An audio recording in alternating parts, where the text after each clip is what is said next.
এখানকার সন্ধান পেলেন কিভাবে, কার মাধ্যমে আসলেন, এটা লিয়াজু করলো কে, কারা? এই জায়গায় সুপারভাইজারের মাধ্যমে এই জায়গার সুপারভাইজারের সাথে পরিচয় কিভাবে হলো?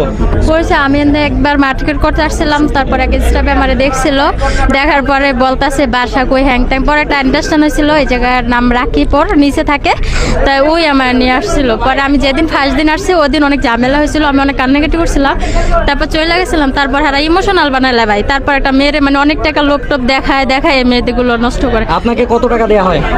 টাকা দেওয়া হয় না ভাই, কাজ করার বিনিময়ে টাকা দেয়, কিন্তু একটা মেয়ের ইমোশনাল বানায়। এরা অনেক টাকা লোভ দেখায় যায়। তো একটা মেয়ে, আমি ধরেন গার্মেন্টস করে 8,000 টাকা বেতন পাই, খারাপ মনে করেন 20,000 টাকার এরকম একটা ধান্দা দেখায়, তখন একটা মেয়ের খারাপ বানায়। আমি ভাই অল্প কদিন 2-3 দিন হয়েছে আইসি। আপনার সাথে এখানে মার্কেট করতে এসে আর তাদের সাথে পরিচয় হলো এমনি এমনি?